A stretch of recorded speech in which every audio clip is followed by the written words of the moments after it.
Hello there, my name is Anna Lundberg. I'm the founder of One Step Outside, author of Leaving the Corporate 9 to 5 and host of the Reimagining Success podcast.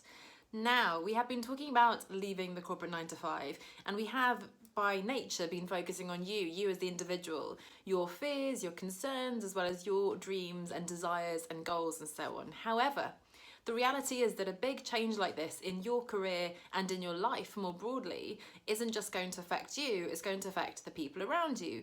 And unfortunately, and you may have experienced this yourself, the people around you won't necessarily be as enthusiastic about these new plans that you have as you are. So I want to talk through 4 tips for you to overcome or ignore or understand, I guess, the objections that are coming from friends and family. And so the first one is to understand that it's not about you, it's all about them. So when people around you are expressing their concerns and fears and doubts around what your new ideas are, it's not any reflection of how capable you are or your fate should you choose to take these steps that you're considering now, or should you continue on this path. It's all around their own fears and projected concerns and worries. Now, it's important to differentiate between people who are just sort of acquaintances and distant relatives perhaps, or colleagues who you don't know very well on the one hand, because those people, to be honest, I think you can pretty much ignore. They don't know you don't really care what they think, and of course we all have a little bit of a sort of a concern around people judging us and so on, but really try to understand this is a group that you don't need to worry about too much.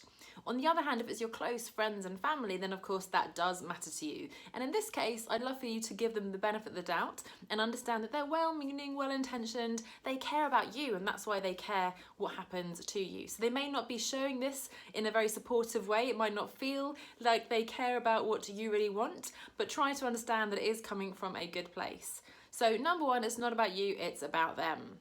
Now, the second piece is to protect yourself from all this criticism. So to incubate your idea when you first start out, because the last thing you want is all these fears and concerns to really reinforce the fears and concerns that you're already experiencing, and in particular experiencing at the beginning of this journey because you're unsure.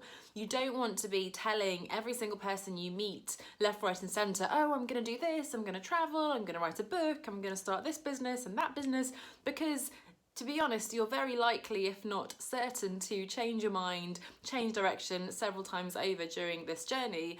And the last thing you want is for people to see you as being really wishy-washy. You clearly don't know what you're doing. And again, their fears are just going to become bigger and bigger if you keep telling people different things. So try to keep them to yourself. I know it's difficult. Try to incubate them, protect them, explore. As we talked about last week, exploration is really the first step. And then once you feel ready, once you have a more crystallized idea and plan in place, then you can choose to selectively share your ideas with people whose opinions you do care about. So number 2 is to protect yourself and incubate your ideas.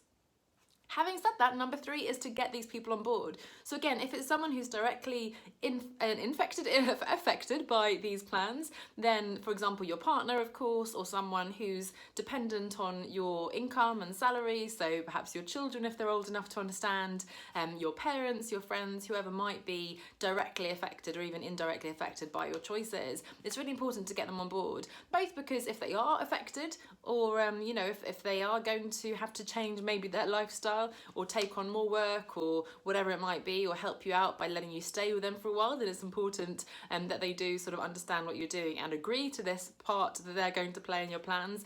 And also because it's really important to have their support, to feel that people who love and care for you the most really are behind you. They might not 100% understand your plans, but they are really behind you.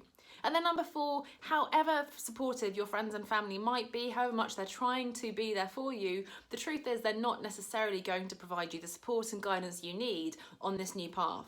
They're in their comfort zones, they come from your comfort zone by definition, and they may not be equipped to provide you with the support that you need going forward. So it's really important to go out there, meet new people, authors, podcasters, speakers, business people, whatever it is, entrepreneurs and so on, who are doing what you want to be doing, to surround yourself with those inspirational people in this new world who are going to cheer you on and bring you up again if you're feeling down, and perhaps even provide concrete support. So as ever, I want to invite you over to the One Step Outside Facebook group. fantastic place to find your tribe and to get help, get support with trying to resist these objections and concerns that are coming from people around you, so that you can really focus on doing you.